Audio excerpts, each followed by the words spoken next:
মাননীয় ইয়াং সংসদ সদস্য, আপনাকে ধন্যবাদ আপনার প্রশ্নের জন্য।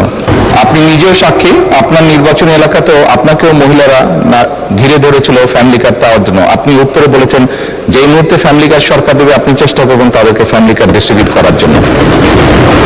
মাননীয় স্পিকার, মাননীয় প্রধানমন্ত্রী মাত্র যে উত্তরটি দিয়েছেন, নারীদের সামগ্রিক উন্নতির জন্য, অর্থনৈতিক উন্নতির জন্য যেসব পদক্ষেপগুলো নিয়েছেন, সেই সব পদক্ষেপের 5 নম্বর প্যারাগ্রাফের আলোকে মাননীয় স্পিকার আমার সম্পূরক প্রশ্ন। মাননীয় প্রধানমন্ত্রী বলেছেন যে টোটাল 4 কোটি পরিবারকে আমরা ফ্যামিলি কার্ডের আওতায় নিয়ে আসব। আমরা যদি 4 কোটি পরিবারকে আমরা ফ্যামিলি কার্ডের আওতায় নিয়ে আসি, তাহলে আমাদের 1,20,000 কোটি টাকা মাননীয় স্পিকার আমাদের টোটাল খরচ হবে, এবং প্রসিজারাল কস্ট সহ সেখানে 1,34,000 কোটি টাকা আমাদের বার্ষিক খরচ হচ্ছে। আবার গত সপ্তাহে মাননীয় স্পিকার আমরা ফার্মার্স কার্ডের বিষয়ে জানলাম যে 2,75,00,000 ফার্মার্সকে আমরা ফার্মার্স কার্ডের অধীনে আমরা নিয়ে সরাসরি প্রশ্ন করুন, ভূমিকা বাদ দেন, প্রশ্ন করুন। তো সেখানে 6,875 কোটি টাকা, যেখানে প্রসিজারাল কস্ট সহ 7,000 কোটি টাকা মাননীয় স্পিকার খরচ হচ্ছে। অর্থাৎ মাননীয় প্রধানমন্ত্রীর কাছে আমার প্রশ্ন, এই পদক্ষেপগুলো নিঃসন্দেহে মানুষকে সংযোগ করেছে, মানুষ সেগুলোর প্রতি আকৃষ্ট হয়েছে, কিন্তু আমার প্রশ্নটি হচ্ছে, আমরা 1,40,000 কোটি টাকা প্রত্যেক বছরে যদি একটা নির্ভরশীল অর্থনীতির খাতে আমরা বিনিয়োগ করি, সেক্ষেত্রে এটা কতটা আমাদের অর্থনীতিকে স্বনির্ভর করবে, এবং এই অর্থটাকে আমরা সোশ্যাল সেফটি নেটসের যেই খাতগুলো এখন বর্তমানে বিদ্যমান রয়েছে সেগুলো থেকে কেটে এনে আমরা সেখানে বরাদ্দ দিচ্ছি, নাকি আমরা নতুন করে আমরা এই খাতগুলোতে টাকা দিচ্ছি? যদি নতুন করে দেই, সেক্ষেত্রে মুদ্রাস্ফীতি ঘটার সম্ভাবনা রয়েছে কিনা সেটি পরীক্ষা করা হয়েছে কিনা, এটি আমার প্রশ্ন। ধন্যবাদ মাননীয় স্পিকার। মাননীয় প্রধানমন্ত্রী। মাননীয় স্পিকার, আপনাকে ধন্যবাদ। মাননীয় ইয়াং সংসদ সদস্য, আপনাকে ধন্যবাদ আপনার প্রশ্নের জন্য। অবশ্যই আল্লাহর কাছে শুকরিয়া, আলহামদুলিল্লাহ, যে আমরা যে ফ্যামিলি কার্ডের কথা জনগণকে বলেছিলাম নির্বাচনের পূর্বে, সেই ফ্যামিলি কার্ডটি মানুষ গ্রহণ করেছে, এবং আপনি নিজেও সাক্ষী, আপনি নিজেও সাক্ষী, আপনার নির্বাচনী এলাকাতেও আপনাকেও মহিলারা ঘিরে ধরেছিল ফ্যামিলি কার্ড পাওয়ার জন্য। আপনি উত্তরে বলেছেন যে এই মুহূর্তে ফ্যামিলি কার্ড সরকার দেবে, আপনি চেষ্টা করবেন তাদেরকে ফ্যামিলি কার্ড ডিস্ট্রিবিউট করার জন্য। মানে সংসদ সদস্য, আপনি নিশ্চয়ই এটি অনুধাবন করতে পারবেন যে 4 কোটি পরিবারকে আমরা ফ্যামিলি কার্ড দিব। আমরা পর্যায়ক্রমিকভাবে সরকার এটা দেবে, পৃথিবীর কোনো সরকারের পক্ষেই একবারে এটি করা সম্ভব না। এই ডাটাগুলো কালেক্ট করতে হবে, কার কি অবস্থা, প্রত্যেকটা ফ্যামিলির ডাটা কালেক্ট করবো, পর্যায়ক্রমিকভাবে আমরা দিব, এবং প্রথম স্টেজে আমরা যারা ভালনারেবল ফ্যামিলি আমরা তাদেরকে এই কার্ডগুলো দিব।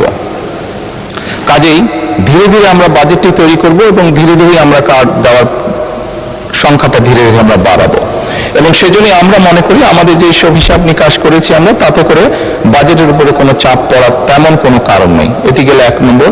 দ্বিতীয়ত, আপনি বলেছেন যে আরো যেগুলো সেফটি নেট,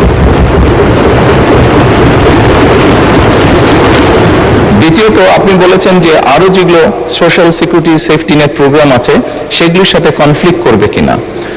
মানে সংসদ সদস্য, আপনি যদি দেখেন এই মুহূর্তে যে কটি ধরনের ডিফারেন্ট কাইন্ডের এই ধরনের প্রোগ্রাম আছে, আপনি যদি সবগুলোর অর্থ সহযোগিতা অ্যাড করেন, দেখবেন যে ফ্যামিলি কার্ডে যে 2,500 টাকা দেওয়া হচ্ছে সবগুলো অ্যাড করলে সেটার পরিমাণ না, অর্থাৎ ফ্যামিলি কার্ডে যে সহযোগিতা দেওয়া হচ্ছে টাকার ভলিউমে সেটা সবচেয়ে বেশি, ভলিউমে বেশি, 2,500 টাকা। কোনোটা সবগুলোকে একজন মানুষকে যদি সবগুলো সুবিধা দেন এই মুহূর্তে যেগুলো চালু আছে, তাহলে একজন লোক 2,500 টাকার কম পাচ্ছে, বেশি পাচ্ছে না। এবং এর মধ্যে আমরা দেখেছি, এর মধ্যে রিসার্চ করে অনেকগুলো মানুষ আছে বা অনেকগুলো ব্যক্তি আছেন যাদের উপরে রিপিটেশন হচ্ছে, যে একই সুবিধা, কয়েকটি সুবিধা একজন ব্যক্তি পাচ্ছেন। তো সেগুলোকে আমরা কাট ডাউন করবো, সবগুলোকে আমরা কাট ডাউন করবো না, যেগুলো রিপিটেশন হচ্ছে সেগুলোকে আমরা কাট ডাউন করবো। এভাবেই করে আমরা ধীরে ধীরে নিয়ে যাব। আর আপনি ইনফ্লেশনের কথা বলেছেন, আমরা অবশ্যই টাকা ছাপিয়ে দিচ্ছি না, আমরা টাকা ছাপিয়ে দিব না, বরঞ্চ আমরা মনে করি এতে ইনফ্লেশনটা কমে আসবে। কারণ আপনি চিন্তা করুন, যখন সে 2,500 টাকা পাচ্ছে এর মধ্যে নিশ্চয়ই যারা পেয়েছে আপনি দেখেছেন যে তাদের ভিডিওতে দেখেছেন তাদের রিয়াকশন গুলো কি কি করবে তারা।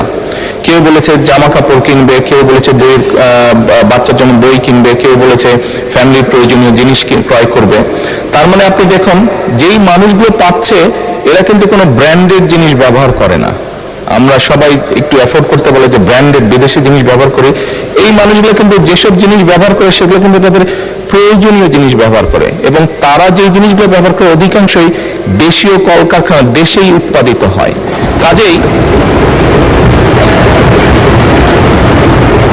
কাজেই মাননীয় সংসদ সদস্য, এই টাকাটা যখন তার কাছে যাচ্ছে, সে যখন খরচ করছে, এই টাকাটা কিন্তু গ্রামীণ ইকোনমিতে ব্যবহৃত হচ্ছে। সে হয় মুরগি কিনছে, সে হয়তো থালা বাসন কিনছে, সে হয়তো গামছা কিনছে, যেই সবগুলো জিনিস, সে তার বাচ্চার যে কাপড় কিনছে, সে তার বাচ্চার জন্য যে বই কিনছে, সবগুলো জিনিস লোকালি প্রডিউস হচ্ছে। তার ফলে যেটা হবে, আমাদের লোকাল ইন্ডাস্ট্রিগুলো ধীরে ধীরে, এই যে 1,64,000 কোটি টাকার আপনি কথা বলেন, এটি সম্পূর্ণভাবে লোকাল ইন্ডাস্ট্রিগুলোতে যাবে, লোকাল ইন্ডাস্ট্রিগুলোকে এগুলো হেল্প করবে। এবং স্বাভাবিকভাবে যখন একটি গ্রামে যখন অনেকগুলো ফ্যামিলি, অনেকগুলো মহিলা এই কার্ডটি পাবেন, তারা যখন যেই দোকানে গিয়ে সদাই করবেন, তারা জিনিসপত্র কিনবেন, সেই দোকানে আপনি খোঁজ করে দেখুন, এখন হয়তো একজন হেল্পার আছে দোকানের, তার স্টাফ হয়তো একজন আছে, কিন্তু আপনি 3 মাস পরে বা 6 মাস পরে দেখবেন তার স্টাফ 2 জন হয়ে গেছে। কারণ স্বাভাবিকভাবে অনেকগুলো ফ্যামিলির কাছে এই সহযোগিতাটা পৌঁছাবে এবং তারা সেখানে সদাই করতে যাবে বা জিনিসপত্র কিনতে যাবে। ফলে ওই দোকানের মালিক যে বা দোকানটা যে চালাচ্ছে, তার তখন একজন সহকারী হবে না, তার 2 জন সহকারী হবে, অর্থাৎ কর্মসংস্থানের একটি ব্যবস্থা হচ্ছে। একদিকে যেরকম এইটা এক কাইন্ড অফ ইনভেস্টমেন্ট, স্টেট রাষ্ট্রের একটা ইনভেস্টমেন্ট, যে ইনভেস্টমেন্টের মাধ্যমে ধীরে ধীরে লোকাল শিল্পগুলো গড়ে উঠবে, যে ইনভেস্টমেন্টের মাধ্যমে ধীরে ধীরে কর্মসংস্থানও গড়ে উঠবে। সেই জন্যই আমাদের হিসাব বলছে ইনফ্লেশন বরং কমবে, বাড়বে না। মাননীয় সংসদ সদস্য, ধন্যবাদ আপনার প্রশ্ন।